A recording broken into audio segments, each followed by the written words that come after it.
my Dallas, make it hurt.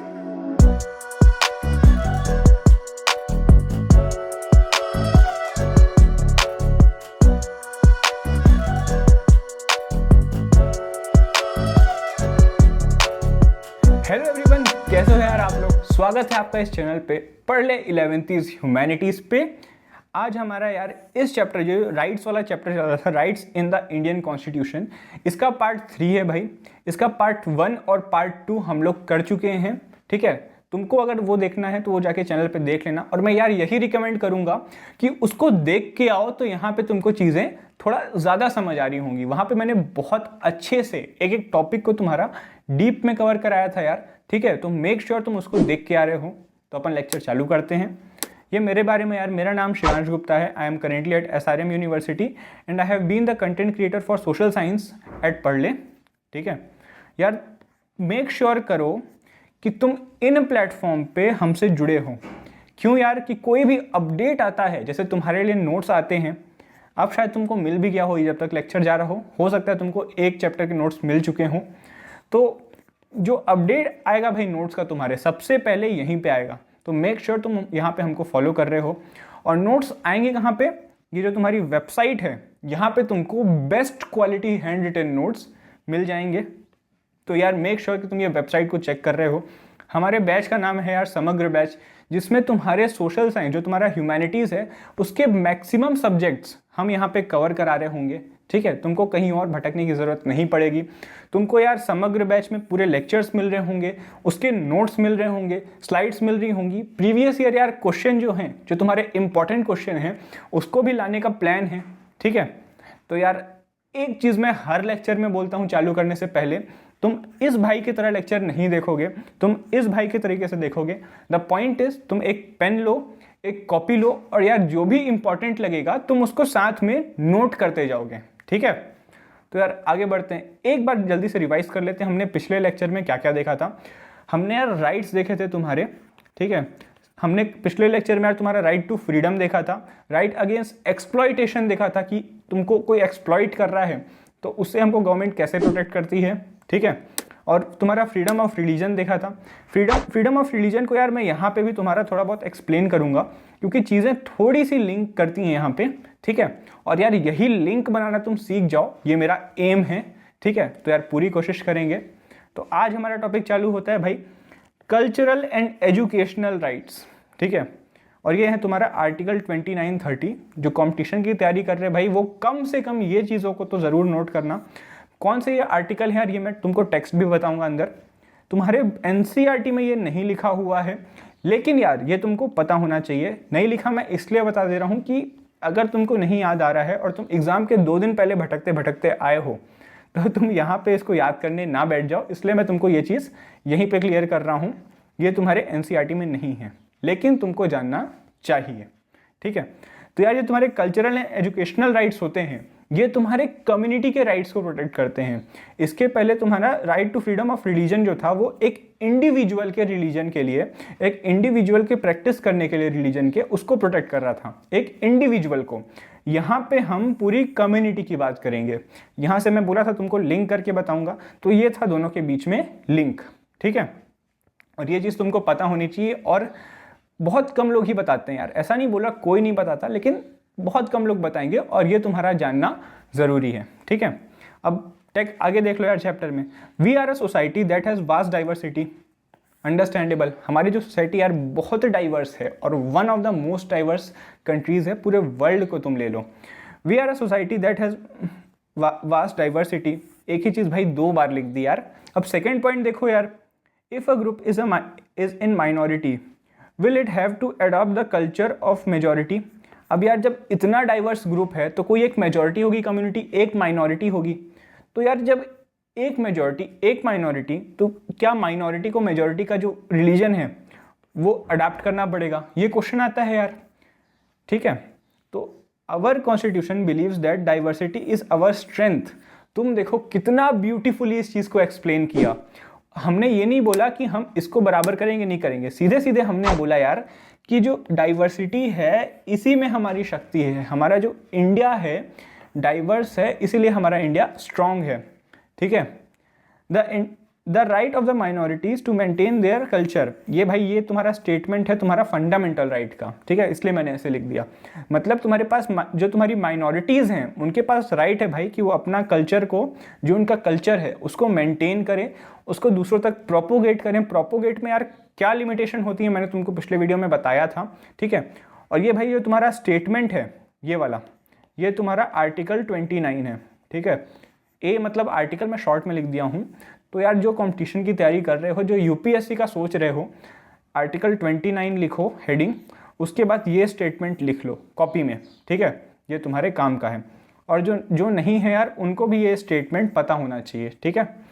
तो ये तुम्हारा फंडामेंटल राइट है भाई। आगे बढ़ो। तो अब माइनॉरिटी हमने बोला, लेकिन माइनॉरिटी किस तरह से अपन डिफाइन कर रहे हैं कि ये माइनॉरिटी है। तो यार वो रीजनल लेवल पे माइनॉरिटी हो सकती है कि उसका रीजन अलग हो, ठीक है। लिंग्विस्टिक बेसिस पे हो सकती है यार कि उनकी लैंग्वेज जो है वो अलग हो, वो बहुत कम लोग की हो इसलिए वो माइनॉरिटी है।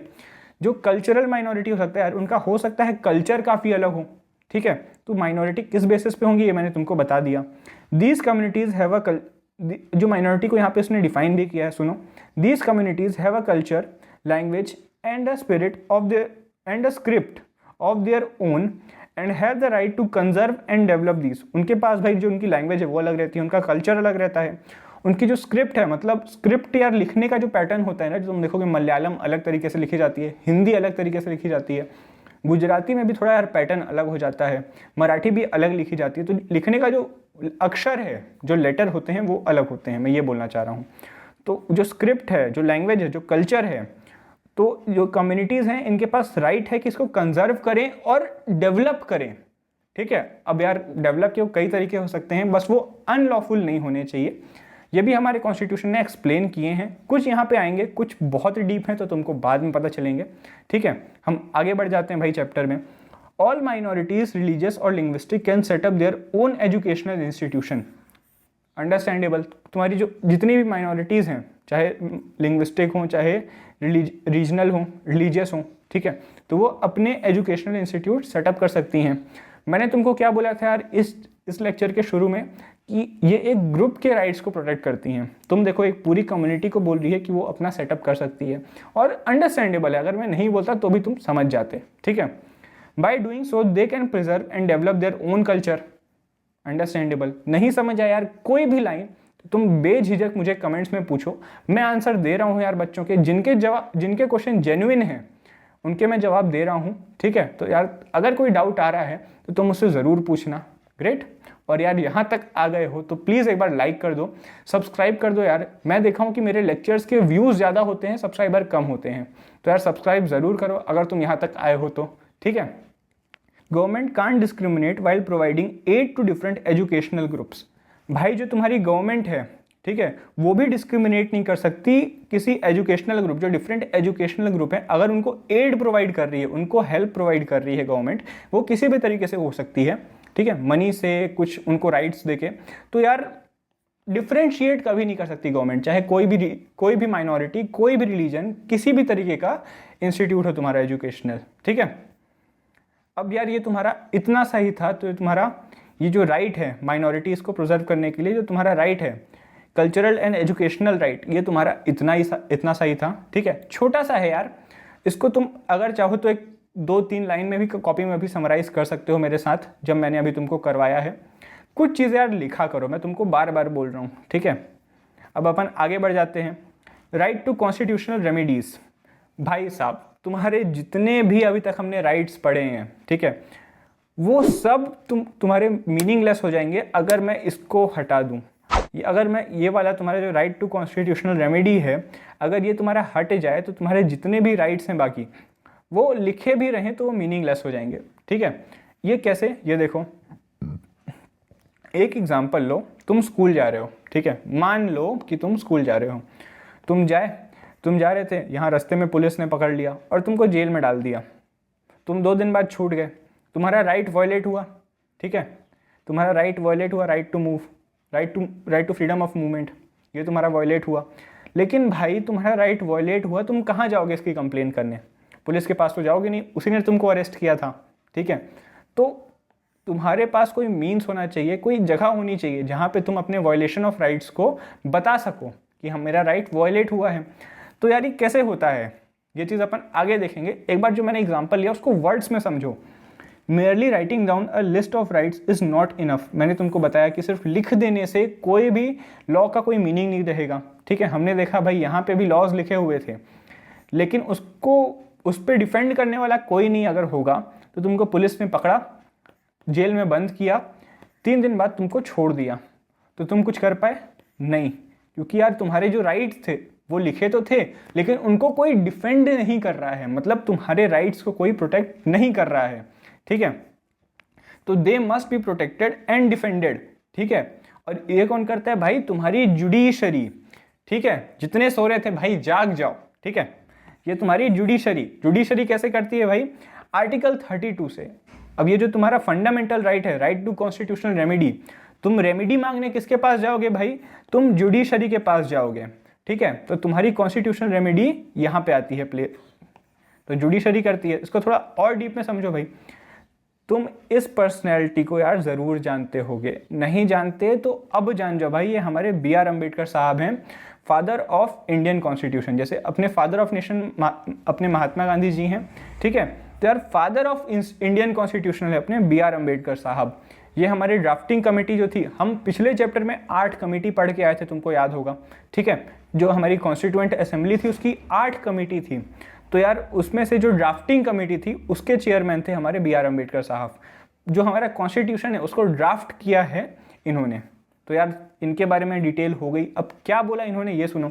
B.R. Ambedkar considered the right to constitutional remedies as a heart and soul of the constitution. इन्होंने ये जो राइट है तुम्हारा आर्टिकल 32, इसको तुम्हारा heart and soul of the constitution बोला है। क्योंकि भाई जो तुम्हारे राइट्स हैं अगर वायलेट हो रहे हैं तो तुम्हारा 32 ही है जो तुमको बचा रहा है। अगर आर्टिकल 32 हटा दो तो तुमको बचाने वाला इन राइट से कोई नहीं बचेगा। सुप्रीम कोर्ट तो तब भी रहेगा तुम्हारा, लेकिन बचाने वाला क्यों नहीं रहेगा कोई? क्योंकि 32 आर्टिकल ही तुम्हारा सुप्रीम कोर्ट को डायरेक्ट कर रहा है कि अगर राइट्स तुम्हारे वायलेट हों तो तुम कोर्ट जा सकते हो। अगर ये जो डायरेक्शन है, मतलब ये जो रूल है, सीधे सीधे सुनो, अगर ये रूल मैं हटा दूँ, ये जो एक रूल लिखा है मैं मिटा दूँ, तो रूल रहेगा ही नहीं। और रहेगा ही नहीं तो भले तुम्हारा जुडिशल सिस्टम होगा, लेकिन तुम वहाँ जा पाओगे क्या? नहीं। समझ आ रहा है ना? अगर मेरी तुम्हारी स्कूल की छुट्टी 2 बजे होती है और वो रूल तुम्हारे डायरी में लिखा है, तुम्हारे टीचर्स को पता है, तो एक मान लो मैंने मैजिक किया, मान लो मैंने मैजिक किया और तुम्हारा रूल मिटा दिया, और अब किसी को नहीं पता कि 2 बजे छुट्टी होती है, तो तुम स्कूल तो गए, कोई तुमको पता रहेगा कब तुम्हारी छुट्टी होने वाली है? तुमको पता ही नहीं है, क्योंकि 2 बजे वाला तो हटा दिया। कोई 10 बजे जाएगा, कोई 12 बजे। पॉइंट इज, अगर तुम्हारा मैं रूल हटा दूं तो रूल का जो तुमको डायरेक्ट कर रहा था वो चीज़ हट गई। तुमको जो बताने वाला था कि तुमको ये करना है वो हट गया। तो सुप्रीम कोर्ट जो तुमको बचा रहा था वो बचा पाएगा क्या? नहीं, ठीक है। तो ये चीज़ को समझो, क्योंकि एक लॉजिकल है ना यार। तुम सोचो, तुम्हारा सब्जेक्ट क्या है? तुम्हारा सब्जेक्ट सोचने वाला ही तो है। तो यहाँ पे सोचो थोड़ा सा, ठीक है। आगे तो अपन ने देखा हार्ट एंड सोल बोला, एक बार स्टेटमेंट भी पढ़ लो यार। It is so because this right gives a citizen right to approach a high court or a supreme court to get any of the fundamental rights restored in the case of their violation। वही चीज़ बोल रहा है यार। ये जो तुम्हारा article 32 है, ये तुमको राइट देता है अप्रोच करने का हाई कोर्ट और सुप्रीम कोर्ट। तुम यहाँ दोनों जगह जा सकते हो, ठीक है। अगर तुम्हारे राइट्स का वायलेशन हुआ है तो उसके रिस्टोर करने के लिए उस चीज़ को, ठीक है। तो होप तुमको यार चीज़ें समझ में आ रही होगी। मैं पूरी कोशिश कर रहा हूँ कि जितना डीप में हो सके मैं समझाऊँ, ठीक है।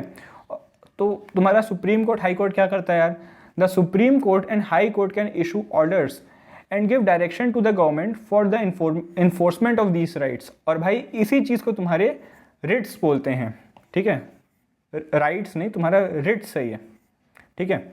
और ये तुम्हारा आर्टिकल 32 क्या है भाई? तो यही है तुम्हारा जो रिट्स इशू कर सकती है तुम्हारा जो सुप्रीम कोर्ट, ये तुम्हारे आर्टिकल 32 के अंदर ही कर सकती है। तो सुप्रीम कोर्ट अलग आर्टिकल से करती है भाई, और जो तुम्हारे हाई कोर्ट हैं वो अलग आर्टिकल से करते हैं। तुम्हारे सिलेबस में नहीं है, लेकिन भाई जो कंपटीशन की तैयारी कर रहे हो वो यहाँ पे लिख लेना। आर्टिकल 226 के थ्रू हाई कोर्ट तुम्हारा ये रिट इशू करता है, और आर्टिकल 32 के थ्रू, आर्टिकल 32 तुम्हारे कोर्स में है, आर्टिकल 226 अभी नहीं है, हो सकता है बाद में आएगा, ठीक है। तो नोट कर लेना यार जो तैयारी कर रहे हो, क्योंकि तुमने मुझे इतना बोला यार कमेंट्स में कि अब मेरा भी मन कर रहा है कि मैं तुमको हर तरीके से प्रिपेयर करूं कि तुम जब जाओ यार एग्ज़ाम में तो तुम एकदम कॉन्फिडेंट होके जाओ, ठीक है। इतने से तो नहीं होती यार प्रिपरेशन, लेकिन हाँ तुम्हारा बेस बनने लगेगा, ठीक है। अब ये तुम्हारे रेट्स आ गए भाई, तुम्हारे 5 रेट्स हैं, एक एक करके सबको देखेंगे। ये तुम्हारे सारे जितने रेट्स हैं वो सब लैटिन में लिखे हुए हैं यार, तो इनका मतलब थोड़ा सा मैं समझाने की कोशिश करूँगा, बहुत ज़्यादा डीप में नहीं घुसेंगे अपन, ठीक है। तो तुम्हारा है हेबस कॉर्पस, इसका मतलब होता है यार कहीं पे बंद करना, मतलब बंदी बनाना। तो हेबस कॉर्पस पे आ जाओ। A writ of habeas corpus means that the court orders that the arrested person should be presented before it. Habeas corpus अगर कोर्ट इशू कर रहा है तो क्या बोल रहा है यार कि जो अरेस्टेड पर्सन है उसको आप कोर्ट के सामने पेश करिए। और क्या करता है, it can also order to set free an arrested person if the manner or ground of the arrest are not lawful or satisfactory. अगर तुम्हारा अरेस्ट करने का जो रीज़न था वो अगर सेटिस्फैक्ट्री उनको कोर्ट को नहीं लगा या अनलॉफुल लगा तो यार उस आदमी को वो छोड़ देंगे, और ये होता है तुम्हारा हेबस कॉर्पस। इसको ऐसे समझो, अगर तुमको कोई ज़बरदस्ती बंदी बना के रखा है, ठीक है, यहाँ पे तुम एग्जाम्पल पुलिस का ही लो कि पुलिस ने तुमको बंदी बना के रखा है, तुम्हारा रीज़न नहीं है, तो यार तुम या तुम्हारा दोस्त तुम्हारे लिए हाई कोर्ट सुप्रीम कोर्ट में पिटीशन डाल सकता है कि मुझे यहाँ पे बंद करके रखा है। तो तुम्हारा कोर्ट क्या करेगा, कोर्ट उस पुलिस स्टेशन या फिर जो भी बॉडी रहेगी उसको ऑर्डर करेगा कि जिसको आपने बंद करके रखा है उसको हमारे सामने पेश करिए, और फिर जो रीज़न में उसको यार जिस रीज़न के लिए उसको अरेस्ट किया गया होगा वो देखेगा तुम्हारा कोर्ट। और अगर ये रीज़न उनको अनलॉफुल लगा तो भाई साहब तुम छूट जाओगे, बधाई हो, ठीक है। तुम अरेस्ट नहीं हो रहे हो, मैं बस तुम्हारे समझाने के लिए ऐसा एग्जाम्पल ले रहा हूँ। मुझे कमेंट में आए थे यार कि भैया आप एग्जाम्पल लेके समझाओ, चीज़ें ज़्यादा समझ आती हैं, ठीक है। तो मैं ट्राई कर रहा हूँ, जहाँ पे एग्जाम्पल डल सके मैं डालूंगा। अब यार तुम्हारा मैंडेमस क्या होता है, this writ is issued when the court find that the particular office holder ले लो या ऑफिस होल्डर एक ही बात है, is not doing legal duty. अगर तुम्हारा भाई साहब कोई भी गवर्नमेंट सर्वेंट है, ठीक है, सीधे बात ले लो, गवर्नमेंट सर्वेंट है कोई भी, ये वर्ड तुम्हारे लिए फेमिलियर है, अगर वो अपना काम नहीं कर रहा है अच्छे से या फिर अपना काम नहीं कर रहा है तो कोर्ट उसको मैंडेमस इशू कर देगा, है ना। तुम्हारे रिक्वेस्ट पे करता है और कई बार कोर्ट खुद भी कर देता है, दोनों रीज़न से, तो ये डाउट मत रखना। तो यार अगर वो फॉलो नहीं कर रहा है अपना कुछ काम तो सीधे वो राइट्स को इफेक्ट कर रहा है पर्सन के, या तो अपना काम ना करके या किसी का काम खराब करके, ठीक है। तो यार इसके लिए मैंडेमस इशू होता है, ठीक है। ये तुम्हारा किस लिए हुआ था, हेबस कॉर्पस, ये हुआ था कोई बंदी बना था तब। तुम्हारा मैंडेमस क्या हुआ, किसी गवर्नमेंट सर्वेंट को उसकी ड्यूटी करने के लिए, ड्यूटी अच्छे से परफॉर्म करने के लिए तुम्हारा मैंडेमस हुआ। अब अगला देख लो यार, अगला है तुम्हारा को वारंटो, ठीक है। को वारंटो क्या होता है यार, if the court find that the person is holding office but is not entitled to hold that office, ये चीज देखना, है ना। It issues the writ of quo warranto and restrict that person from acting as an office holder. भाई साहब बहुत बड़ी line है यार, इसको मैं पूरा समझाता हूँ। जो कोर्ट है तुम्हारा वो इशू करता है इसको तब जब कोई ऐसा आदमी जो ऑफिस को होल्ड करने के लिए, उस पोस्ट को होल्ड करने के लिए तुम्हारा क्वालिफाइड नहीं है लेकिन उसने होल्ड करके रखा है, तो ये गवर्नमेंट इशू करेगा ये तुम्हारा, और उस पर्सन को रिस्ट्रिक्ट करेगा भाई कि वो ऐसा तुम्हारा ना कर पाए, ठीक है।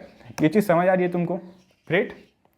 इसको ऐसे समझो यार, वो पोस्ट के लिए कैसे क्वालिफाइड नहीं होगा, या तो वो घूस दे के आया हो वहाँ पे, ये पॉसिबल है, ठीक है। अपने जो समाज है उसकी ये बिटर रियलिटी है कि यार घूस अभी भी चल रहा है, काफ़ी कम हो गया है यार लेकिन चलता है, ठीक है। और अनलॉफुल प्रैक्टिस से आया हो यार, अब वो कई तरीके हो सकते हैं, बस तुम इतना मानो कि अगर वो अनलॉफुल तरीके से आया हो या फिर घूस दे के आया हो तो तुम्हारा कोर्ट को वारंटो इशू कर सकता है, ठीक है। तुमको यहाँ तक समझ आ रहा होगा आई होप। अब अगला यार प्रोहिबिशन है और इसके बाद सर्टियोररी, इसको अपन साथ में समझेंगे, एक बार स्टेटमेंट समझ लो दोनों का फिर हम आगे जाएंगे। The writ is issued by a higher court, high court और सुप्रीम कोर्ट करता है क्योंकि यही हायर कोर्ट होते हैं, लोअर कोर्ट तुम्हारे डिस्ट्रिक्ट कोर्ट और उसके नीचे वाले जो मजिस्ट्रेट कोर्ट होते हैं वो आ जाते हैं, ठीक है। एक बार स्टेटमेंट फिर से पढ़ो, हाई कोर्ट और सुप्रीम कोर्ट तुम्हारे अपर कोर्ट होते हैं, मतलब हायर कोर्ट होते हैं, ठीक है। और लोअर में तुम्हारे डिस्ट्रिक्ट और मैजिस्ट्रेट कोर्ट जो होते हैं वो होते हैं। ये तुम समझ लो बेसिक, क्योंकि यहाँ पे उसकी नीड है। The writ is issued by a higher court when a lower court has considered a case going beyond its jurisdiction.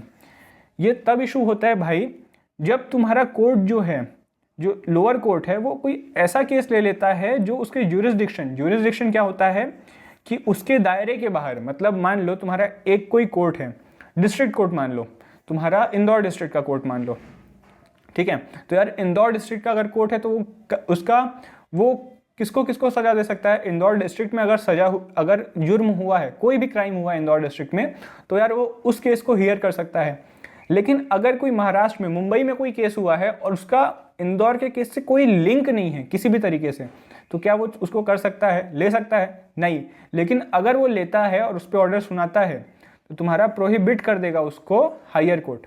यहाँ से अब मैंने तुमको बोला था हल्का सा मतलब यार अपन समझेंगे। भाई मैंने तुमको बोला यार कि ये प्रोहिबिट, जो प्रोहिबिशन, जो तुम्हारा वर्ड है उसको थोड़ा थोड़ा हम तोड़ने की कोशिश करेंगे। प्रोहिबिशन प्रोहिबिट कर रहा है, ठीक है। तुम देखे यहाँ पे जो हायर कोर्ट है वो लोअर कोर्ट को प्रोहिबिट कर रहा है कि तुम अपने दायरे में अंदर रह के काम करो। दायरे मतलब ज्यूरिसडिक्शन, ठीक है। ये वर्ड थोड़ा सा लिख लेना, अभी मैं तुमको बता रहा हूँ, क्योंकि यार ये बाद में भी तुमको परेशान करेगा अगर तुम अभी इसको नहीं देखे तो, ठीक है। अब देख लो यार सर्टियोररी, फिर दोनों को साथ में अपन एक बार समझेंगे। सर्टियोररी मतलब सर्टिफाई करता है। अब क्या सर्टिफाई करता है देखते हैं। Under this writ the court orders a lower court or another authority to transfer a matter pending before it to the higher authority of court. ये क्या सर्टिफाई कर रहा है भाई कि जो आप केस रखे हो उसको आप हायर अथॉरिटी के पास ट्रांसफ़र कर दो, ठीक है। तो जो पेंडिंग केस रहता है उसके पास, वो अपने पास जो हायर कोर्ट है वो मंगा लेता है। मैंने 2-3 बार रिपीट कर लिया, एक ही चीज़ है, तुमको समझ आ गई होगी, ठीक है। अब दोनों को साथ में कंपेयर करो भाई। तुम्हारा प्रोहिबिशन और सर्टियोररी, दोनों में तुम्हारा जो हाई कोर्ट है वो लोअर कोर्ट को कुछ बोल रहा है। अब वो कुछ क्या बोल रहा है, तुम्हारा जो यहाँ पे क्या होता है, प्रोहिबिशन में प्रोहिबिट कर देता है।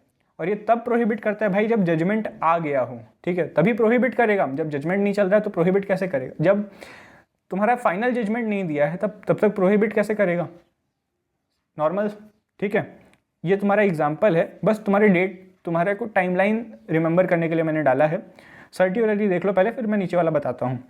सर्टियोररी क्या होता है यार, जब तुम्हारा केस चल रहा है तभी सर्टिफाई करके जो हायर कोर्ट होता है वो अपने अंदर ले लेता है, मतलब आप ये केस जो है वो हमको ट्रांसफ़र कर दो, अब हम देखेंगे इस चीज़ को। ये होता है तुम्हारा सर्टियोररी, ठीक है। तो एक चीज़ ये कब होता है, जब तुम्हारा जजमेंट हो चुका हो, ये जब तुम्हारा केस अभी भी चल रहा हो, ठीक है। इसको यार अगर तुमको याद रखना है, मैं कैसे याद रखूँगा अगर तुम्हारे क्लास में होता तो यार, कि अगर तुम खाना बना रहे हो, ठीक है, और खाना बन गया है, तुमने टेस्ट किया, बेकार है, तो वो सुधारा नहीं जा सकता। एक याद करने के लिए बस मैं तुमको एक कुछ स्टोरी बता दे रहा हूँ, ठीक है। और यार अगर वही खाना तुम्हारा बन रहा है अभी भी, ठीक है, और तुम्हारी वहाँ पे मम्मी आ गई तो वो टेस्ट करेंगी और कोई गलती रहेगी तो सुधार देंगी, ठीक है। तो यार यहाँ से तुम याद रखो, अगर तुम्हारा खाना पूरा बिगड़ चुका है, तुमने बनाया, खाना बन गया मतलब जजमेंट दे दिया गया, बस इतना ही लिंक है। इतना मैंने तुमको स्टोरी सुनाया सिर्फ इसलिए कि यार तुम ये चीज़ को याद रखो, क्योंकि एग्जाम्पल जब तुम सुनते हो ना यार, तो उससे तुम चीज़ों को बेहतर लिंक कर पाते हो, ठीक है। तो और यहाँ पे क्या हो रहा है, जब मम्मी आई, तुम खाना बना रहे थे, तुम्हारी मम्मी आई और उन्होंने खाना देखा बेकार बन रहा है, तो उन्होंने तुम्हारी थोड़ी सी मदद की और वो खाने को सुधार दिया। तो तुम्हारा यहाँ पे खाना बन रहा था, यहाँ खाना बन चुका है, यहाँ खाना तुम्हारा बन रहा था। तो यहाँ पे जब तुम्हारा खाना बन रहा था मतलब केस चल रहा है, तो ये तुम्हारा हो गया सर्टियोररी। यहाँ खाना बन गया है तो यार ये तुम्हारा हो गया प्रोहिबिशन, क्योंकि यहाँ पे खाना बन चुका है, तो ये हो गया तुम्हारा प्रोहिबिशन, ठीक है। आगे देखते हैं यार। और तुम्हारा देखोगे कि जुडिशरी के अपार्ट में तुम्हारा यहाँ पे तुम्हारा जो तुम्हारे फंडामेंटल राइट्स थे वो ख़त्म हो जाते हैं, ठीक है। लेकिन रुको, जाना नहीं है कहीं पे, अभी तुम्हारा चैप्टर का 1/3 पार्ट अभी भी बचा हुआ है भाई, ठीक है। तो देखो, apart from the judiciary many other mechanism has been created in later year for the protection of rights. तुम देखोगे यार बहुत सारे अलग अलग मैकेनिज्म, बहुत मतलब अलग अलग बॉडी बोलना चाहिए यहाँ पे, बन जाएंगी यार, जो तुम्हारे जो राइट्स हैं उनको प्रोटेक्ट करने के लिए क्या क्या तुम्हारा बॉडी बनेगी यार, the national commission for minorities, तुम्हारे माइनॉरिटीज़ के लिए एक नेशनल कमीशन बन जाएगा। The national commission for women इसी तरह वुमेन के लिए बन जाएगा, और इसी तरह तुम्हारा शेड्यूल कास्ट के लिए भी बन जाएगा। और भी हैं, ये तुम्हारे बुक के एग्जाम्पल हैं इसलिए मैं यहाँ पे डाल दिया, ठीक है। और भाई इसमें से एक बहुत इंपॉर्टेंट तुम्हारा बॉडी है नेशनल ह्यूमन राइट्स कमीशन, ये तुम्हारा 2000 में स्टैब्लिश हुआ था। ये तुम्हारे बुक की डेट है तो तुम इसको नोट कर रहे होगे, मैं मानता हूँ, ठीक है। ये क्या था यार, ये हम थोड़ा सा आगे देखते हैं। The real test of the rights given by any constitution is in their actual implementation. भाई रियल टेस्ट तो तुम्हारा तभी होगा ना कि जब तुम्हारा एक्चुअल इम्प्लीमेंटेशन कैसे हो रहा है चीज़ों का। तुमने साल भर पढ़ाई की, ठीक है, तुम्हारा लास्ट में टेस्ट क्यों लिया जाता है, ये देखने के लिए यार कि तुमने जो नॉलेज गेन किया, ठीक है, वो कितना ज़्यादा इफेक्टिव वे में किया तुम्हारा जो नॉलेज है वो कितना इफेक्टिव है, ठीक है। इसी तरह रियल टेस्ट कब होगा भाई, कि एक्चुअल इम्प्लीमेंटेशन के टाइम कितना ज़्यादा सक्सेसफुल है ये, ठीक है। The poor, illiterate and the deprived section of the society must be able to exercise their rights. तुम्हारा सक्सेसफुल कब होगा भाई, जब ये जो एकदम जो नीचे वाले तुम्हारे लोग हैं, कौन, जो पुअर हैं, जो थोड़े इलिटरेट हैं, जो तुम्हारे डिप्राइव सेक्शन है सोसाइटी के, इसका प्रोनाउंसिएशन देख लेना यार, मेरा बहुत अच्छा है, मैं तुमको शुरू से बता रहा हूँ, ठीक है। तो ये जो सेक्शन है सोसाइटी के, अगर इनको मिलता है भाई राइट्स अच्छे से, तभी पॉसिबल है यार कि तुम्हारा जो कॉन्स्टिट्यूशन है, जो तुम्हारा राइट्स है, सॉरी कॉन्स्टिट्यूशन, जो तुम्हारा राइट्स है वो सक्सेसफुल है, ठीक है। The independent organisation like dash dash dash dash, ये क्यों है डैश मैं बताऊंगा, have been working as a watch dog against violation of rights. ये तुम्हारी एनसीईआरटी की लाइन है भाई, ठीक है। ये क्या था मैं कुछ भी एक्सप्लेन नहीं कर रहा हूँ, बहुत सिंपल सी लाइन है। जब तुम ये डैश डैश डैश को फिल करोगे तो तुमको समझ आ जाएगा ये क्यों है भाई, कि तुम एनसीईआरटी जाओ यार, और जितने भी मेरे भाई बहन जो भी देख रहे हो सब जाके पढ़ के आओ, तब तुम्हारा यहाँ पे आना पॉजिटिव होगा, तुम्हारा सार्थक होगा, क्योंकि यार यहीं से तुमको चीज़ें समझ आएंगी, ठीक है। तो यार ये लाइन का बहुत ज़्यादा यहाँ पे कुछ मतलब नहीं था, आगे मैं इस चीज़ों को समझा भी रहा हूँगा, लेकिन तुम जाओ और ये डैश डैश डैश जो था वो बुक से पढ़ो और मुझे बताओ, ठीक है। अब यार ये तुम्हारा एनएचआरसी, ये कुछ नहीं है, तुम्हारा नेशनल ह्यूमन राइट्स कमीशन है, शॉर्ट फॉर्म में यहाँ पे लिखा हुआ है, क्योंकि कई जगह पे ऐसे भी आता है, न्यूज़ में भी कई बार तुम एनएचआरसी देखोगे। जब तुम्हारा यार यूपीएससी का one of the most favourite paper है, यूपीएससी का नहीं बोलना चाहिए लेकिन उसके प्रिपरेशन के लिए लोग पढ़ते हैं यार, तुम्हारा द हिंदू, उसमें एनएचआरसी का बहुत ज़्यादा मतलब यूज़ होता है, एनएचआरसी वर्ड का, उन लोग कई बहुत सारे शॉर्ट फॉर्म यूज़ करते हैं।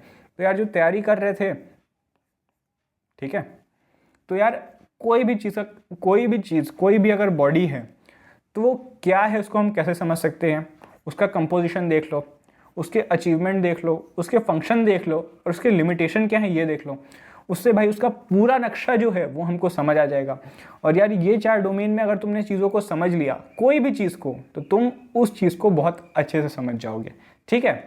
तो अब भाई क्या था एनएचआरसी, इसका कंपोजिशन देख लो। इसमें तुम्हारे बहुत रिस्पेक्टेड बॉडी रहती है, आई एम सॉरी, तुम्हारे चीफ जस्टिस, जो फॉर्मर चीफ जस्टिस, जो पहले चीफ जस्टिस रहे हों, वो रहते हैं सुप्रीम कोर्ट के चीफ जस्टिस, ठीक है। चीफ जस्टिस तुम्हारे सुप्रीम कोर्ट के भी होते हैं, हाई कोर्ट के भी होते हैं। तो तुम्हारे चीफ जस्टिस सुप्रीम कोर्ट के, एक फॉर्मर जज ऑफ सुप्रीम कोर्ट, जो तुम्हारे फॉर्मर जज हैं, मतलब जज रह चुके हैं तुम्हारे सुप्रीम कोर्ट के, वो। अब former chief justice of high court, मैंने बोला था ना हाई कोर्ट के भी रहते हैं, सुप्रीम कोर्ट के भी रहते हैं, तो ये 3 लोग रहेंगे। और 2 लोग और रहेंगे यार, जिनको नॉलेज है तुम्हारे किस चीज़ में, तुम्हारे ह्यूमन राइट्स में प्रैक्टिकल एक्सपीरियंस है उनको, नॉलेज का मतलब उनको प्रैक्टिकल नॉलेज है, उल्टा पुल्टा हो गया, ठीक है, उनको प्रैक्टिकल नॉलेज है ह्यूमन राइट्स के बारे में, ठीक है। और फंक्शन क्या है भाई इनके, the commissions function include inquiry at its own initiative. भाई ये खुद से फंक्शन करता है, इंक्वायरी खुद के लेवल पे करता है, ठीक है। या फिर कोई पिटीशन डाला हो, इसको कोई पिटीशन डालेगा कि नहीं आप देखिए इस लोग के इन लोग के राइट इफेक्ट हुए हैं, तो आप जाइए और इस चीज़ को चेक करिए, ये चीज़ बोलता है। तो ये विजिट पे जाते हैं यार, जेल पे स्टडी करते हैं उनकी कंडीशन को, ठीक है। और undertaking and promoting research in the field of human rights, ये भी इनका एक काम है कि जो तुम्हारे ह्यूमन राइट्स हैं यार, लोगों को जागरूक करे तुम्हारे राइट्स के बारे में। जैसे यार तुम तो पढ़ रहे हो अपने चैप्टर में, लेकिन बहुत सारे लोग होते हैं ना यार जो दूसरी फील्ड के हैं, जैसे साइंस वाले बैकग्राउंड के हो गए, ये तो काफ़ी अपर लोग हो गए। जो लोअर कास्ट नहीं, जो लोअर सेक्शन ऑफ सोसाइटी है, ठीक है, तो यार उस सेक्शन ऑफ सोसाइटी में तुम्हारे लोगों को नहीं पता होता, तो जागरूकता, मतलब लोगों को पता रहे उनके राइट्स क्या हैं, उसके लिए यार तुम्हारा ये ह्यूमन राइट्स काम करता है, ठीक है। और ये जो जेल वाला एग्जाम्पल था, ये मैंने तुम्हारे लिए बचा के रखा था। अपन ने अभी स्टेटमेंट पढ़ा, तुमने याद है तुम्हारे इसी चैप्टर के स्टार्टिंग में हमने मचाल लालू की स्टोरी सुनी थी, ठीक है। उनको कैसे छोड़ा गया था यार, जब NHRC जो तुम्हारा नेशनल ह्यूमन राइट्स कमीशन है, उसकी एक टीम जब गई थी यहाँ पे, उसने देखा था यार, और तब वो जाके छूटे थे। तो तुमने देखा कि NHRC कैसे फंक्शन करती है। इसका एक एग्जाम्पल भी मिल गया तुमको, जो तुम्हारे मचाल लालू जी का था, ठीक है। तुम स्टार्टिंग में जाओ, फर्स्ट लेक्चर का शुरू का 10 मिनट भी देख लो, तो तुमको ये स्टोरी मिल जाएगी। वहाँ पे मैंने लाइन एक्सप्लेन नहीं किया था, लेकिन मैंने लिख के बताया था भाई तुम्हारा कि क्या है, तो उसको तुम जाके पढ़ सकते हो, और तुमको स्लाइड्स भी मिल रही होंगी डिस्क्रिप्शन में, ठीक है।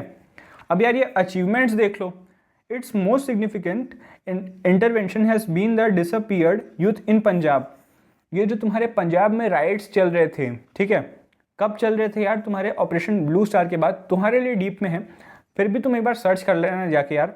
तो यूथ था उस टाइम जो पंजाब का, वो डिसअपीयर हो रहा था। कैसे? पुलिस वालों को जो हल्का बहुत वायलेंस कर रहा था, तो उसको पुलिस उठा रही थी, तो जो लग रहा था कि इसने वायलेंस किया होगा, उसको भी उठा रही थी, और गायब हो जा रहे थे यार, मतलब उनकी हत्या कर दी जा रही थी, और उनको दफना दिया जा रहा था, पता भी नहीं चल रहा था लोगों को। तो इसीलिए जो यूथ था वो डिसअपीयर होने लगा था। तो यार इस पे काम किया था NHRC ने। और जो तुम्हारे गुजरात में राइट्स हुए थे 2000 और 2005 के बीच में, अब एग्जैक्ट तुम देखो, 2003 था शायद, 2003 या 4 पे हुए थे, मेरे को एग्जैक्ट याद नहीं। तो उस टाइम भी भाई जो इन्वेस्टिगेशन की थी उन्होंने, वो बहुत हेल्पफुल रही थी कोर्ट के लिए, ठीक है। तो ये उनके अचीवमेंट हो गए। लिमिटेशन क्या है यार, ये भी जानना बहुत ज़रूरी है। The commission does not have the power of prosecution. भाई तुम्हारा जो कमीशन है वो सिर्फ एक एडवाइजरी बॉडी है। तुम्हारा कोर्ट केस चलवाना, कोर्ट का मतलब तुम्हारा केस फाइल कराना, ये इसके पास पावर नहीं है प्रोसिक्यूशन की, ठीक है। प्रोसिक्यूशन वर्ड अगर तुमको नहीं समझ आए, एक बार गूगल करो, ठीक है। तुम्हारा सबसे बड़ा एसेट है यार तुम्हारा मोबाइल फ़ोन अभी के टाइम पे, तो उसको एकदम पॉजिटिवली यूज़ करो, ठीक है। सेकेंडरी क्या बोल रहा है यार, it can merely make recommendation to the government or recommend to courts to initiate the proceeding. बस इतना ही कर सकता है भाई, वो सिर्फ गवर्नमेंट को रिकमेंड कर सकता है, कोर्ट को रिकमेंड कर सकता है कि वो प्रोसीडिंग करे। और मैक्सिमम क्या कर सकता है यार, वो उसने जो इन्वेस्टिगेशन की हो वो कोर्ट को दे सकता है कि आप इसको देख लीजिए, ये हमने इन्वेस्टिगेशन की है। तुमने यहाँ पे देखा कि गुजरात राइट्स में उन्होंने इन्वेस्टिगेट किया था चीज़ों को, ठीक है। लिमिटेशन देख ली भाई। अब यहाँ पे तुम्हारे राइट्स पूरे ख़त्म होते हैं, तुम्हारे जो फंडामेंटल राइट्स थे पूरे ख़त्म होते हैं। लेकिन रुको ज़रा, अभी तुम्हारा चैप्टर ख़त्म नहीं हुआ है, ठीक है। हम एक बार समरी देखते हैं यार, उसके बाद तुम्हारा एक और टॉपिक है, वो भी हम आज ही कवर करेंगे इसी वीडियो में। थोड़ा सा लंबा है यार वीडियो, लेकिन धीरे धीरे तुम आदत डालो कि तुम 1 घंटे के लेक्चर पूरे देख रहे हो, ठीक है। ये तुम्हारा राइट टू इक्वालिटी है। हमने देखा कि इक्वालिटी कैसे होती है यार पूरी। हमने देखा राइट टू फ्रीडम, जो किस तरह से अपने को फ्रीडम मिलेगा, ठीक है। इसमें अपन ने आर्टिकल 21 देखा था, right to life and personal liberty. Right against exploitation के अगेंस्ट अपन कैसे बच सकते हैं, इसमें हमने देखा था चाइल्ड लेबर को कैसे रोक सकते हैं, और हमने बेगार कैसे बंद हुआ ये सब देखा था। Right to freedom of religion, तुम्हारा रिलीजन कैसे प्रोटेक्टेड रहेगा, सारे रिलीजन इक्वल हैं, ये सब हमने देखा था यहाँ पे, ठीक है। कल्चरल एंड एजुकेशनल राइट्स, यहाँ पे भाई हमने एक सिंगुलर एक पर्सन का देखा था, यहाँ पे हमने एक कम्युनिटी ग्रुप का देखा था कि उनके कल्चर और राइट्स कैसे प्रोटेक्टेड है, ठीक है। कि वो अपने एजुकेशनल इंस्टीट्यूट बना सकते हैं, उसको प्रोटेक्ट कर सकते हैं, अपने कल्चर को फैला सकते हैं, ठीक है। राइट टू प्रॉपर्टी भाई इसको छोड़ दो, अभी ये तुम्हारा आखिरी में आएगा, ठीक है। राइट टू कॉन्स्टिट्यूशनल रेमेडीज़ अभी जस्ट देख के आ रहे हैं हम लोग, जो तुम्हारे 5 रिट्स होते हैं, हेबस कॉर्पस, मैंडेमस, सर्टियरी प्रोहिबिशन और को वारंटो, ठीक है। तुमको सारे कम से कम नाम पता होने चाहिए यार, नहीं पता तो इसका एक बहुत अच्छा तरीका है यार, तुम दीवार पे तो मत लिखना, तुम्हारे मम्मी पापा डांटेंगे। एक पेपर में यार कहीं पे लिख के अपने आसपास लगा लो, ठीक है, कि तुम जब भी पढ़ने बैठो ये जो मेन हेडिंग है ये तुमको याद रहे, इनके नाम बस हेडिंग लिख लो 5 ठो ये, ठीक है। और इनके मेजर फंक्शन जो हैं, कि पहला वाला जो तुम्हारा हेबस कॉर्पस है, ये तुम्हारा क्या करता है, ये कोई अगर जेल पे बंद है, तो उसको यार छुड़ाने के लिए करता है। बस एक अपने पर्सपेक्टिव में, चाहे हिंदी में लिख लो चाहे तुम किसी चीज़ में भी लिख लो, ऐसा लिखो कि तुमको समझ आए। को वारंटो क्या करता है, कोई अपनी पोस्ट में बैठा है लेकिन वहाँ पे वो बैठने के लिए क्वालिफाइड नहीं है, तो ये चीज़ लिख लो तुम छोटा सा, ठीक है यार। ऐसे छोटे छोटे टिप्स तुम ट्राई करो, इससे यार तुमको ईजी होगा ये चैप्टर समझने में, ठीक है। तो हमने देख ली भाई समरी। अब हम चालू करने जा रहे हैं तुम्हारा directive principle of state policy, ठीक है। ये तुम्हारा आर्टिकल 36 से आर्टिकल 51 तक है। तो यार ये चीज़ मैंने बता दी, कंपटीशन वाले नोट कर लेना, ठीक है। अब आगे बढ़ते हैं। अब यार ये देखो तुम, directive principle of state policy, तुमको अब ये पता है कौन से आर्टिकल में है। वो कंपटीशन वालों के लिए था, मैं हर बार इसलिए बोल रहा हूँ यार तुम कंपटीशन वाले नाराज़ ना हो, ठीक है। एक बार देखो यार, इसको मैं डीपीएसपी बोलूँगा कई जगह पे, डीपीएसपी इसका शॉर्ट फॉर्म, तो कंफ्यूज मत होना, ठीक है। इसको पढ़ के तुमको क्या समझ आ रहा है, directive principle of state policy, इसको यार एक बार पढ़ो। डायरेक्टिव प्रिंसिपल, ठीक है, इसको तोड़ो, पढ़ो नहीं तोड़ो। डायरेक्टिव प्रिंसिपल, ऐसे प्रिंसिपल जो डायरेक्ट कर रहे हो किसी चीज़ के लिए, ठीक है। ऑफ स्टेट पॉलिसी, किसको डायरेक्ट कर रहे हो, स्टेट की पॉलिसीज़ को कुछ ऐसे प्रिंसिपल जो डायरेक्ट कर रहे हो। कुछ हल्का हल्का अंदाज़ा आया, ठीक है। ये तुम्हारे भाई फंडामेंटल राइट से अलग चीज़ है, ठीक है ना, उससे थोड़ा कंफ्यूज मत करना, ये थोड़ा अलग है। उसी जो तुम्हारा ये जो पार्ट है, ये जो डायरेक्टिव प्रिंसिपल है, ये भी तुम्हारे पार्ट 3 में आता है। मैंने तुमको शुरू के लेक्चर में बताया था कि तुम्हारा जो फंडामेंटल राइट्स है वो तुम्हारे पार्ट 3 में लिखा गया है, ठीक है। तो यार ये भी तुम्हारे पार्ट 3 में है, लेकिन उससे अलग है। अब समझो चीज़ों को। The makers of our constitution know that independent India was going to face many challenges. भाई मेकर्स को भी पता था कि आज़ाद तो हो गए, लेकिन यार चैलेंजेस की सिर्फ अभी शुरुआत है। अभी हमको बहुत सारी चीज़ों को सुधारना है, बहुत सारी चीज़ों को चेंज करना है। तो यार उसमें चैलेंजेस बहुत सारे आने वाले थे। Foremost among these was the challenge to bring about equality and well being of all citizen. भाई साहब देखो यार, तुम्हारा ये फर्स्ट चैप्टर से कितना अच्छे से लिंक हो रहा है कि सबसे बड़ा चैलेंज था यार कि लोगों के बीच में इक्वालिटी और वेलबींग हो, वेलबींग सब सिटीजन के लिए और लोगों को के बीच में इक्वालिटी हो, ठीक है। तो ये होना चाहिए, ये सबसे बड़ा चैलेंज था, ये तुमको समझ आ रहा है। और ये भाई तुम याद करो, फर्स्ट चैप्टर में हमने जब कॉन्स्टिट्यूशन के बारे में पढ़ा था कि कॉन्स्टिट्यूशन के फंक्शंस क्या होते हैं, तो उसमें एक फंक्शन था भाई कि हमारा जो कॉन्स्टिट्यूशन है, जो हम हमारे जो एस्पिरेशंस हैं, हमारे जो गोल हैं सोसाइटी के, उसको कॉन्स्टिट्यूशन में लिखता है, ठीक है। हमारा जो गोल है उसकी तरफ हमको डायरेक्ट करता है। तो यार उसमें हमने ये लिखा था कि हमारा जो कास्ट सिस्टम है, जो हमारी इक्वालिटी है, वो होनी चाहिए सोसाइटी में। ये हमारे एस्पिरेशंस हैं, ठीक है। तो अब देखो वो एस्पिरेशंस को कैसे पूरा किया भाई इन्होंने, यहाँ पे हम आगे समझेंगे, क्योंकि ये चैलेंज था और हम एस्पायर कर रहे थे कि ये चैलेंज दूर हो। तो अब ये कैसे होगा और इसका डायरेक्टिव प्रिंसिपल से क्या रिलेशन है, इसको समझो यार आगे। थोड़ा सा और देख लो इस टॉपिक को, क्वेश्चन और क्रिएट करो मन में, फिर आंसर्स ढूंढते हैं। पहले क्वेश्चन क्रिएट कर लो। They also thought that certain policy direction was required for handling these problems. अब ये जो प्रॉब्लम्स थी, इसको तुमको हैंडल करने के लिए कुछ डायरेक्शन देने पड़ेंगे सोसाइटी, जो गवर्नमेंट है, जो सोसाइटी है उसको, मतलब तुमको एक तरफ उसको डायरेक्ट करना पड़ेगा कि मतलब इस डायरेक्शन में तुम्हारे, अब डायरेक्शन तुम समझ गए ना, मतलब मैं क्या बोलना चाह रहा हूँ। डायरेक्शन मतलब यार किस वे में जाए हमारी सोसाइटी कि इन प्रॉब्लम से वो बच पाएगी। तो कुछ डायरेक्शन चाहिए। मैंने तुम्हारा वर्ड तोड़ा था, DPSP, direction, directive principle, direct कर रही है, आ गया यहाँ पे, ठीक है। At the same time the constitution did not want future government to be bounded by certain policy decision. अब तुम्हारी जो देखो यार कितना वाइड स्पेक्ट्रम है इनका, वो ये भी सोच रहे थे तुम्हारा जो जिन्होंने कॉन्स्टिट्यूशन बनाया है कि जो फ्यूचर गवर्नमेंट है वो इन सब रूल से बाउंडेड भी ना हो, कि वो प्रोग्रेस ही ना कर पाए, वो पॉलिसी मेकिंग ही ना कर पाए इन रूल्स की वजह से। तो इन्होंने क्या किया यार, इन्होंने therefore some guidelines were incorporated in the constitution but they were not made legally enforceable.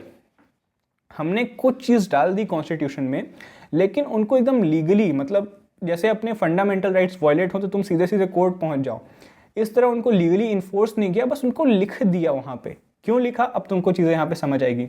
अब वही है, एनफोर्सेबल मतलब लीगली इन्फोर्सेबल नहीं है, मतलब तुम कोर्ट में जा नहीं सकते, अगर तुम्हारा वो वॉल्यूशन हुआ उस चीज़ का, तो ठीक है। तो ये तुम्हारी जो गाइडलाइंस है वो नॉन जस्टिसेबल थी, ठीक है। तो यार ये वर्ड्स याद रखना, नॉन जस्टिसेबल, ठीक है, can not go to court, ये statement, legally not made legally enforceable, ये चीज़ें देखना, ये ऐसे वर्ड्स तुम्हारे क्वेश्चंस में पूछे जाते हैं, ठीक है। Framers of our constitution thought that the moral force behind these guidelines would ensure that government would take them seriously. अब भाई हमने क्या किया, हमने कुछ चीज़ें लिख दी, ठीक है, लेकिन हमने उनको इन्फोर्स नहीं किया, तो लिखने का फ़ायदा क्या हुआ, क्वेश्चन आया होगा, ठीक है। मैंने तुमसे क्वेश्चन भी नहीं पूछा, कुछ क्वेश्चन खुद से सोचने का ट्राई करो। इसका आंसर देखो क्या है। Framers of our constitution thought that the moral force behind these guidelines would ensure that the government would take them seriously. जो फ्रेमर्स थे भाई, उन्होंने सोचा कि जो मोरल फोर्स है इनके पीछे, जो हमने लिखा, तो एक मोरल फोर्स हुआ कि भाई ऐसा ऐसा होना चाहिए। जैसे यहाँ पे मैंने क्या बोला था, इक्वालिटी के लिए बोला था, तो उन्होंने लिखा होगा डीपीएसपी में, या उसके जैसा कुछ लिखा होगा एग्जैक्टली, ठीक है। तो अब इक्वालिटी लाने के लिए कुछ लिखा होगा, लेकिन वो इन्फोर्सेबल नहीं है, बट लिखा हुआ है। तो लिखा हुआ है तो यार कहीं ना कहीं गवर्नमेंट के दिमाग में है कि ऐसी चीज़ लिखी हुई है कॉन्स्टिट्यूशन में, तो एक मोरल वो रहता है ना, एक मोरल थॉट प्रोसेस रहती है, एक मोरल फोर्स रहती है कि जब लिखा है तो हमको वो चीज़ इंप्लीमेंट करनी है, ठीक है। अगर कहीं पे लिखा है थूकना मना है, एक बहुत बेसिक एग्जांपल है, 5 लोग जाके भले थूक दें, 95 उसको अवॉइड करेंगे, क्योंकि एक मोरल फोर्स है, एक यहाँ पे लिखा हुआ है कि आपको क्या चीज़ें अवॉइड करनी है। एक बेसिक एग्जांपल है यार, इसको हम मजाक में लो चाहे सीरियसली लो, मेरा मोटिव था यार कि तुम समझो, ये मेन मोटिव है, ठीक है। तो तुमको समझ आया कि मोरल फोर्स कैसे आया इन चीज़ों से। एक और चीज़ है यार यहाँ पे, इस चीज़ को एक और तरीके से समझो कि ये लिखने का क्या फ़ायदा हुआ। एक फ़ायदा भी हमने देखा कि एक मोरल फोर्स रहती है। तुम्हारा दूसरा फ़ायदा है यार, they also expected that the people would also hold the governments responsible for implementing these directives. यार जो तुम्हारे पीपल हैं, जैसे तुम लोग को भी अब पता है डायरेक्टिव प्रिंसिपल डीपीएसपी में क्या लिखा है, नहीं पता तो आगे पता चल जाएगा। तो यार जो पीपल हैं, तुम लोग जैसे, तुम्हारे पेरेंट्स जैसे, जो नॉर्मल अपनी सोसाइटी है, वो जो तुम्हारी गवर्नमेंट है उसको फोर्स करेगी, उसको बोलेगी कि यार आप ये चीज़ को इम्प्लीमेंट करो, है ना, क्योंकि हमने वोट दिया है उनको, हमने नहीं तो तुम्हारे पेरेंट्स ने दिया है। तो यार जब तुमने वोट दिया तो तुम उनसे बोल सकते हो कि हमको हमारे हक का दो। तो people would also hold the government responsible. ये चीज़ समझ आई। तो हमने 2 पॉइंट देख लिए कि अगर इन्फोर्सेबल नहीं है और तब भी लिखे हुए हैं तो उससे क्या फ़ायदा मिलेगा, ठीक है। तो डीपीएसपी का क्या फंक्शन था, तुमने यहाँ पे क्या समझा कि डीपीएसपी का फंक्शन क्या था, ठीक है। अगर नोट्स में तुम्हारे पास यही चीज़ लिखी हुई आएगी तो as a function of DPSP ये चीज़ लिखी हुई आएगी, ठीक है। बहुत ज़्यादा फर्क नहीं होता है नोट्स और स्लाइड्स में, बस तुम्हारा जो प्रेजेंटेशन होता है उस चीज़ का फर्क होता है, ठीक है, और वही तुमको दिखेगा। A separate list of policy guidelines is included in the constitution. तुम देखोगे एक सेपरेट तुम्हारा एक गाइडलाइंस है, और यही जो तुम्हारे गाइडलाइंस हैं ये तुम्हारे डीपीएसपी हैं, directive principle of state policy, ठीक है। आगे बढ़ जाओ। अब ये डायरेक्टिव डीपीएसपी क्या क्या है, मतलब कौन कौन सी डीपीएसपी, कौन कौन से ऐसे डायरेक्टिव प्रिंसिपल हैं, जो डीपीएसपी नहीं बोलना चाहिए यहाँ पे, डायरेक्टिव प्रिंसिपल ही बोलना चाहिए। कौन कौन से ऐसे डायरेक्टिव प्रिंसिपल हैं जो हमारे कॉन्स्टिट्यूशन में हैं, तो आओ उनको देखते हैं। The goal and objectives that we as a society should adopt. मैंने तुमको बताया हमारे गोल्स क्या हैं सोसाइटी के। एक एग्जांपल लिया था हमने इक्वालिटी, उसी चीज़ को समझते हुए आ रहे थे, इक्वालिटी चाहिए, इक्वालिटी चाहिए, इक्वालिटी चाहिए, हम कई बार बोल गए, ठीक है। तो यार ये जो हमारा मोटिव था इसको हमने डीपीएसपी में लिख के रखा था। Certain rights that individual should enjoy apart from fundamental rights. कुछ ऐसे राइट्स यार जो सिटीजन को मिलने चाहिए, वो फंडामेंटल राइट्स में नहीं लिखे। उसके कई कारण हो सकते हैं कि उस टाइम हमारे पास सोर्स ना रहा हो उसको वो फंडामेंटल राइट्स में लिखने का, हमारे पास इतने मीन्स ना रहे हों, ठीक है। और भी रीज़न हो सकते हैं, मैंने तुमको एक बेसिक रीज़न बताया, या फिर उसको फंडामेंटल राइट में डालना सही ना हो, ठीक है। तो इसलिए उसको हमने डीपीएसपी में भी डाला। तो डीपीएसपी में डालने से क्या फ़ायदा होगा, एक मोरल फोर्स रहेगा गवर्नमेंट के पीछे, अभी हमने देखा, ठीक है। तो certain policies that the government should adopt, कुछ पॉलिसी जो गवर्नमेंट को फ्यूचर में अडॉप्ट करने चाहिए। ये भाई साहब मैंने तुमको पिछले लेक्चर में बोला था, पंचायती राज जो 3rd लेवल ऑफ गवर्नमेंट है। फर्स्ट लेवल क्या, सेंटर, सेकंड लेवल तुम्हारा स्टेट, थर्ड लेवल तुम्हारा पंचायती राज जो तुम्हारा लोकल गवर्नेंस होता है, ठीक है वो। तो ये थर्ड लेवल जो तुम्हारा है ये तुम्हारी बाद में आएगी और ये पहले डीपीएसपी में लिखी गई। तो वो ये ऐसी पॉलिसीज़ हैं जो गवर्नमेंट को फ्यूचर में अडाप्ट करनी चाहिए। पहले क्यों नहीं की यार, उसके कई रीज़न हो सकते हैं। पहला वही कि गवर्नमेंट के पास रिसोर्स ना रहे हों, उस टाइम मीन्स ना रहे हो ऐसा करने का, ठीक है। आगे देखो, the government from time to time try to give effect to some DPSP. तुम्हारी जो गवर्नमेंट है उसने भी कई बार डायरेक्टिव प्रिंसिपल जो हैं उनको इफेक्ट देने का ट्राई किया और दिया भी है। क्या क्या? दे पास सेवरल जमींदारी अबॉलिशन बिल। जमींदारी जो है भाई उसको अबॉलिशन करने के बिल्स भेजे। ये टॉपिक जमींदारी वाला तो अपन आगे समझ रहे होंगे अभी राइट टू प्रॉपर्टी के पहले, ठीक है, तो उसको छोड़ दो। नेशनलाइज बैंक, जो बैंक्स थे पहले बहुत सारे प्राइवेट बैंक्स थे, तो यार जो तुम्हारे बहुत सारे बैंक थे उसको नेशनलाइज किया, बहुत सारे बैंक को मर्ज करके नेशनलाइज किया। ये जब तुम हिस्ट्री पढ़ोगे ना तो वहाँ पे इंदिरा गांधी का जब रूल आएगा तब तो वहाँ पे ये चीज़ें तुमको और ज़्यादा समझ आएंगी, ठीक है। Enacted numerous factory loss.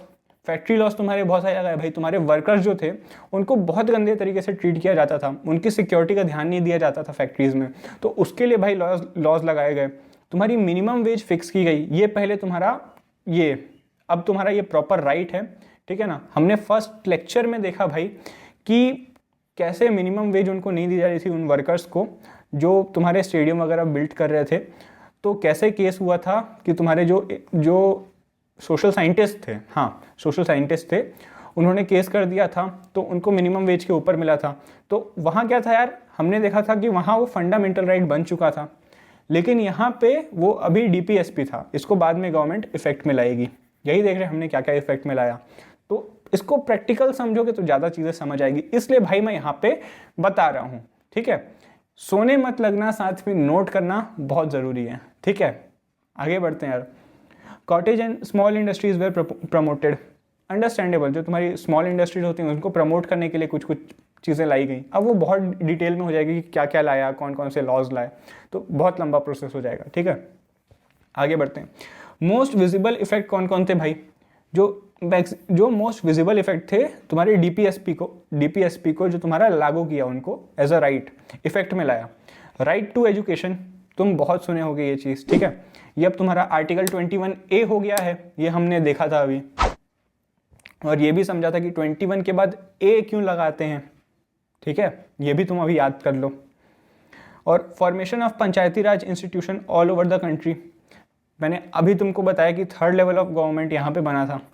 पहले था लेकिन ऐसे एकदम वो नहीं था कि मतलब मैंडेटरी नहीं था लोगों के, वो गवर्नमेंट के ऊपर, लोगों नहीं बोलना चाहिए, गवर्नमेंट के ऊपर मैंडेटरी नहीं था भाई साहब कि वो पंचायती राज बनाए। लेकिन हमने इसको एक फंडामेंटल राइट बना के, फंडामेंटल राइट नहीं बोला, एक प्रॉपर राइट बना के, डीपीएसपी में सारे फंडामेंटल राइट नहीं है, कुछ प्रॉपर राइट। अब यार पंचायती राज होना तुम्हारा फंडामेंटल राइट नहीं है, लेकिन यार ये तुम्हारा बेसिक राइट है, one of the basic rights है, ठीक है, ज़रूरी राइट है। तो ये चीज़ अभी है, ये तुम्हारे 1992 या 1993 में आया था, 1993 में आया था तुम्हारे काम का नहीं है, बस मेरे दिमाग में अभी आया तो मैं बता दिया, ठीक है।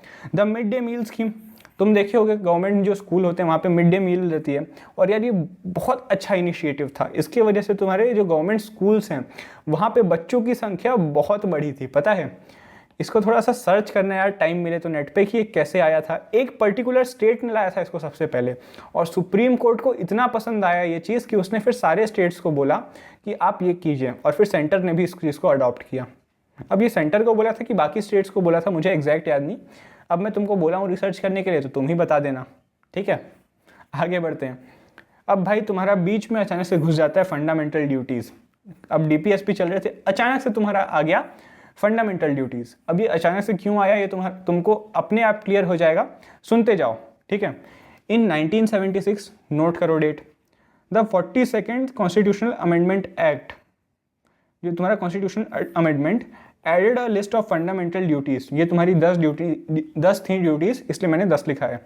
तुम्हारा भाई 1976 में 42nd कॉन्स्टिट्यूशनल अमेंडमेंट एक्ट हुआ। अमेंडमेंट एक्ट यार मतलब कॉन्स्टिट्यूशन में जब चेंज होता है तो उसको हम अमेंडमेंट एक्ट बोलते हैं तुम्हारा, ठीक है।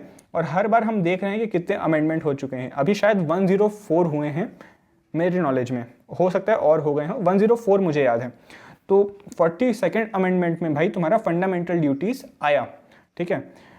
ये तुम्हारे 10 थे। तुमको नाम से ही समझ आ रहा है कि जैसे फंडामेंटल राइट्स हैं, तुम्हारे पास कुछ राइट्स हैं, तुम्हारी कुछ ड्यूटीज़ भी हैं। Duties as a citizen. क्या क्या है भाई ये सब देखो।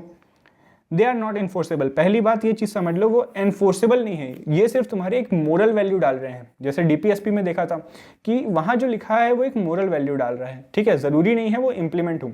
डीपीएसपी फंडामेंटल ड्यूटी अलग अलग चीज़ें, लिंक करके मत देखना इन चीज़ों को, ठीक है। As citizen we must abide by the constitution, defend our country, promote harmony among all citizens, promote the environment. ये भाई तुम्हारे कुछ फंडामेंटल ड्यूटीज़ हैं। We must abide by the constitution, भाई कॉन्स्टिट्यूशन को अबाइड करना चाहिए हमको।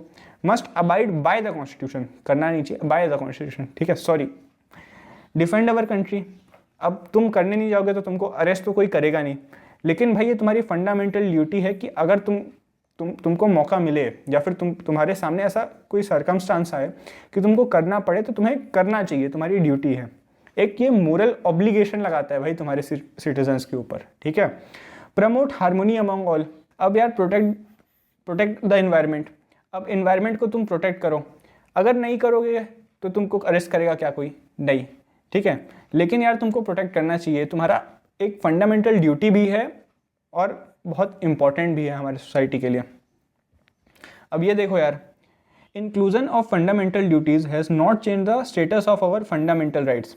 तुम्हारा फंडामेंटल ड्यूटी जोड़ने से भाई तुम्हारे फंडामेंटल राइट्स में कोई इफेक्ट नहीं आएगा।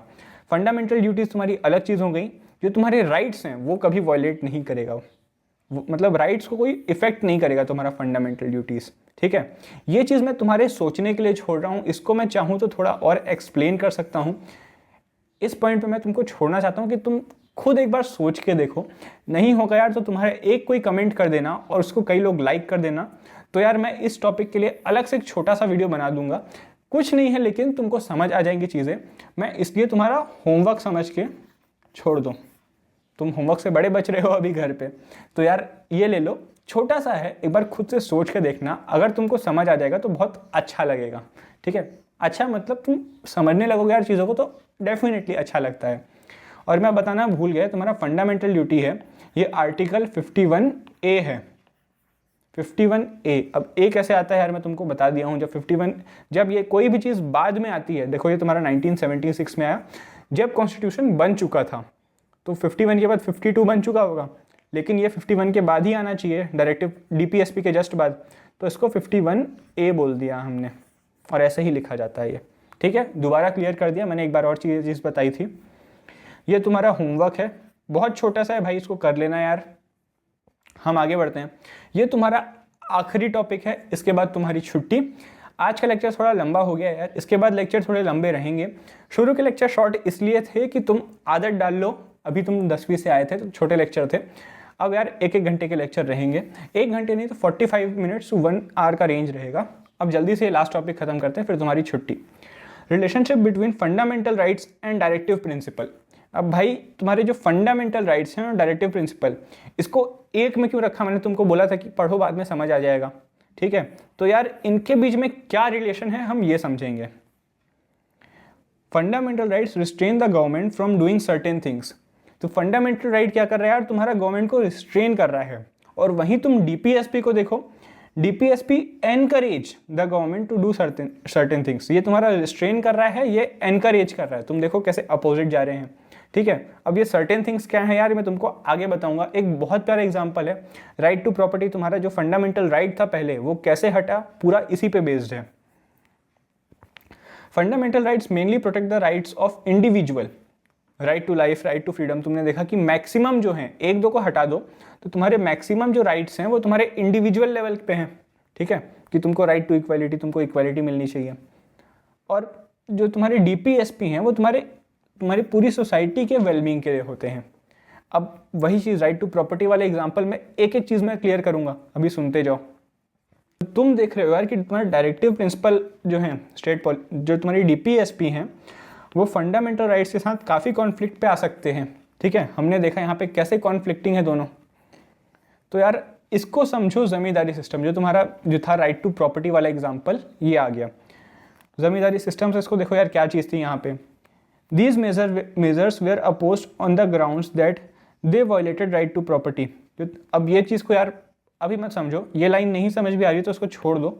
अब देखो यार, आगे एक एग्जाम्पल है, हम उससे समझेंगे चीज़ों को। मैंने बोला था जो एग्जाम्पल ज़मींदारी वाला वो आ गया। ज़मींदारों के पास यार बहुत सारी ज़मीन होती थी, ठीक है, तो गवर्नमेंट उनको बाय करती थी अंडर डीपीएसपी। डीपीएसपी में यार गवर्नमेंट प्रॉपर्टी बाय कर सकती है, ठीक है, जो अगर वो पब्लिक यूज़ के लिए है। तो ये चीज़ हम आगे भी देख रहे होंगे, अभी समझ लो बस एग्जाम्पल के लिए। तो गवर्नमेंट बाय करती थी डीपीएसपी के तहत और रीडिस्ट्रीब्यूट करती थी फार्मर्स पे। अब देखो डीपीएसपी पॉजिटिव कैसे है यहाँ पे, मतलब सोसाइटी, हमने यहाँ पे देखा ना कि डीपीएसपी तुम्हारे इंटायर सोसाइटी के लिए सोचती है, तो और ये तुम्हारे इंडिविजुअल के लिए सोचते हैं, दोनों चीज़ को समझेंगे। अब एक ज़मींदार है, ठीक है, उसके पास अभी राइट टू प्रॉपर्टी है, तो राइट टू प्रॉपर्टी है तो वो उसका इंडिविजुअल राइट है, फंडामेंटल राइट तुम्हारा इंडिविजुअल के लिए है। यहाँ से ये चीज़ क्लियर हुई, राइट टू प्रॉपर्टी इंडिविजुअल के लिए है। और गवर्नमेंट ने क्या किया भाई, डीपीएसपी के अंडर उसको रीडिस्ट्रीब्यूट किया फार्मर्स को, और रीडिस्ट्रीब्यूट किया तुम्हारे फार्मर्स को।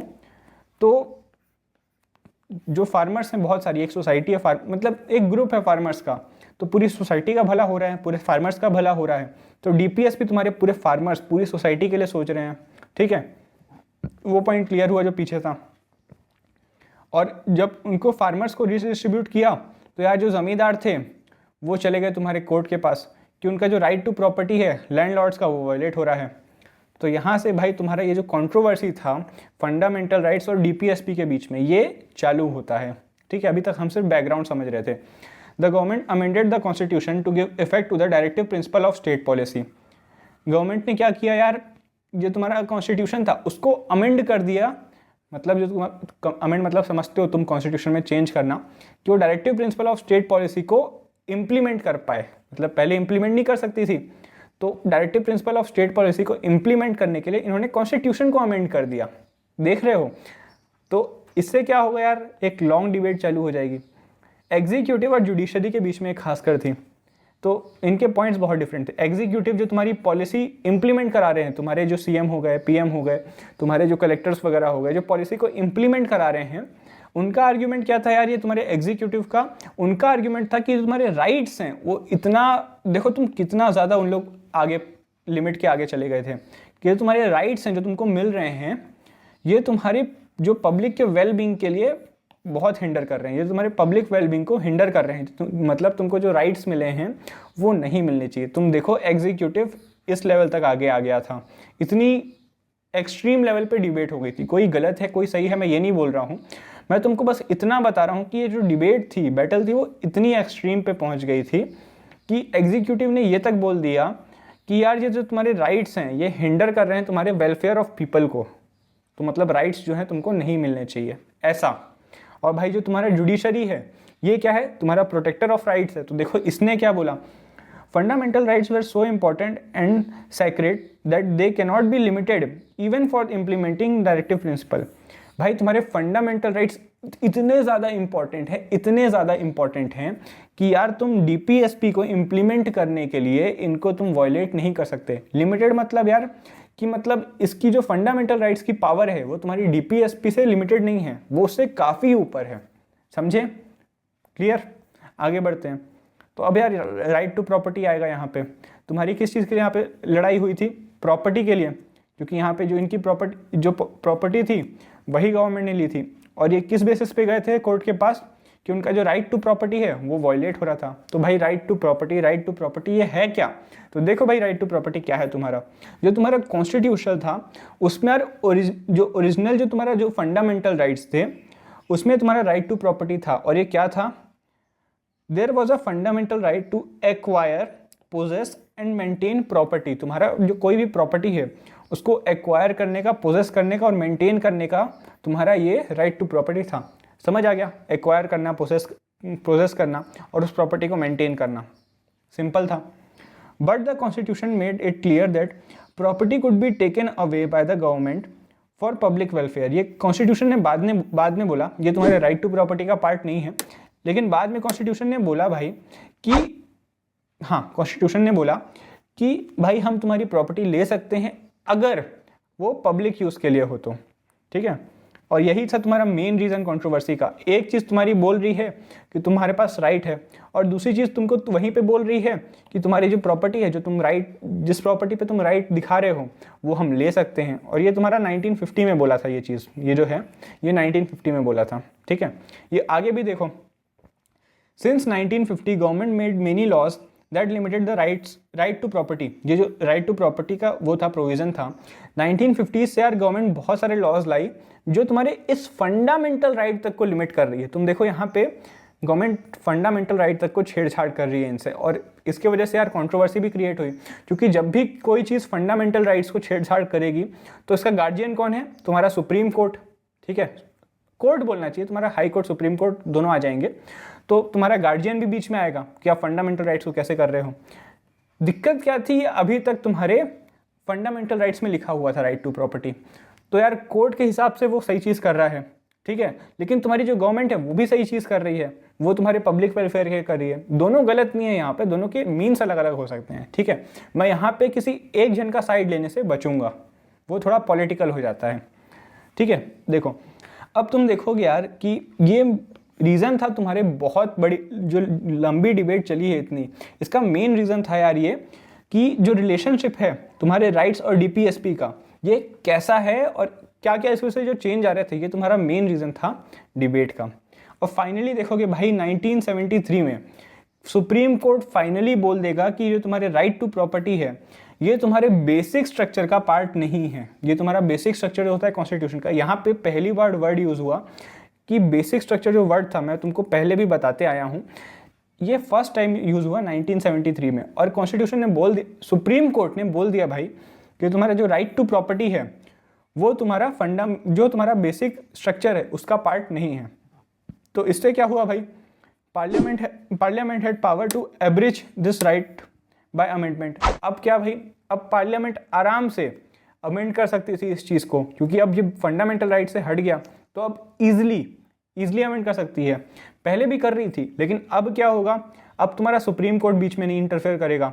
जो तुम्हारा कॉन्स्टिट्यूशनल अमेंडमेंट करना पड़ता है कॉन्स्टिट्यूशन के लिए, जो बेसिक राइट्स को अगर चेंज करना है तो तुम्हारा कॉन्स्टिट्यूशनल अमेंडमेंट करना पड़ता है, कॉन्स्टिट्यूशन को बदलना पड़ता है। तो यार वो नहीं करना पड़ेगा, क्योंकि उसके लिए बहुत लंबी प्रोसेस होती है, 2/3 मेजोरिटी लगती है। वो तुम अभी मत घुसो, तुम्हारा चैप्टर वो आएगा अलग से। 2/3 ऑफ द मेजोरिटी लगती है, और भी चीज़ लगती है, एब्सोल्यूट मेजोरिटी भी लगती है साथ में 2/3 के साथ। तो 2-3 चीज़ें हैं, जब आएंगी चीज़ें तब हम इन चीज़ों को समझेंगे। और मेन चीज़, अब ये तुम्हारा फंडामेंटल राइट्स को भी वायलेट नहीं करेंगे, क्योंकि उसके बाहर ही आ गई।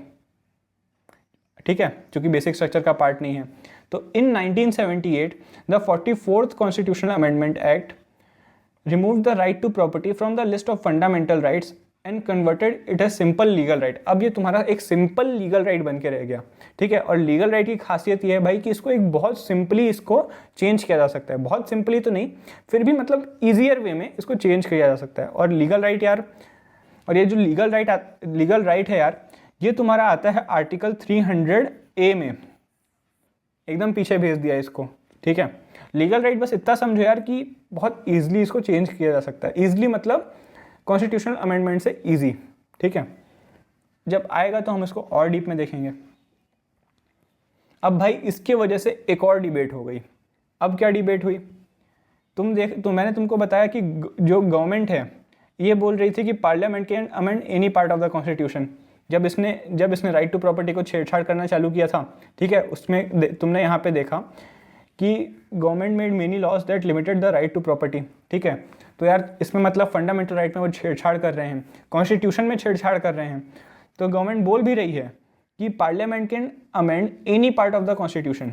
ठीक है, और भाई कोर्ट जो तुम्हारा गार्जियन है, कॉन्स्टिट्यूशन का जो गार्जियन है, जो तुम्हारे फंडामेंटल राइट्स का गार्जियन है, वो क्या बोल रहा है, parliament can not make any amendment that violets the fundamental rights. ठीक है, समझ आ रहा है। कोर्ट एक तरफ बोल रहा है भाई कि तुम कुछ भी चेंज नहीं कर सकते, और गवर्नमेंट क्या बोल रही है कि हम जो भी लिखा है कॉन्स्टिट्यूशन में सब चेंज कर रहे हैं। तो देखो तुम यहाँ पे एक और डिबेट चालू हो गई। ठीक है, अब इसका जवाब मिलेगा भाई जाके केशवानंदा भारती केस। ये बहुत फेमस केस है। 1973 में पहली बार बेसिक स्ट्रक्चर यूज हुआ, हमने यहाँ पे देखा, ये तुम्हारे इसी केस में यूज हुआ था। और भाई जो कंपटीशन की तैयारी कर रहे हैं इसको लोग अलग से पढ़ते हैं, केशवानंदा भारती केस, इसके लंबे लंबे लेक्चर तुमको यूट्यूब में मिल जाएंगे, ठीक है। तो ये बहुत फेमस केस था, इसने हिस्ट्री का कोर्स बदल दिया। इसी ने तुम्हारा राइट टू प्रॉपर्टी जो है, इसी में बोला था कि वो बेसिक स्ट्रक्चर का पार्ट नहीं है। तो तुम्हारे 7 फंडामेंटल राइट्स को 6 करने का मेजर रीज़न ये केस था, ठीक है। तो क्या बोला भाई इसने, court said that there are certain basic features, कुछ बेसिक फीचर्स हैं of the constitution and this can not be changed by the parliament. Parliament कुछ भी करे लेकिन ये बेसिक राइट्स को वो टच नहीं कर सकती, इनको भाई वो कैसे भी चेंज नहीं कर सकती, ठीक है। और ये तुम्हारा केशवानंदा भारती केस 1973 में हुआ था, तो नोट करने वाले नोट कर लेना। और भाई साहब यहाँ पे तुम्हारा चैप्टर होता है ख़त्म। आज लंबा लेक्चर था थोड़ा सा, लेकिन आई होप तुमने एंजॉय किया होगा यार। कैसा लगा मुझे नीचे ज़रूर बताना, ठीक है। और एक चीज़ यार, तुमने अभी भी हमको यहाँ पे फॉलो नहीं किया है तो ज़रूर कर लेना यार, और लाइक करो तुमको अगर ये लेक्चर अच्छा लगा, इससे अगर तुमको कुछ सीखने को मिला। और बस यार, इसके बाद मिलेंगे नेक्स्ट लेक्चर में। इसके बाद भाई तुम्हारा डिमांड वाला पार्ट, ज्योग्राफी, तुम्हारा जो हिस्ट्री है वो चालू कर देंगे, और उसके बाद हम वही करेंगे जो तुम बोलोगे। तुमसे पहले ही पूछ लिया जाएगा या तो टेलीग्राम पे या फिर यूट्यूब का पोल हमको जब मिल जाता है तब। इसलिए बोल रहा है टेलीग्राम पे जुड़ जाओ, क्योंकि टेलीग्राम पे जो तुम्हारा पोल आएगा कौन सा चैप्टर नेक्स्ट करना है, इस पे तुम डिसाइड करवा सकते हो, ठीक है। तो यार तब तक के लिए स्टे सेफ, तुमको पता है टाइम कैसा है, कहीं जाना मत, और तब तक के लिए बाय।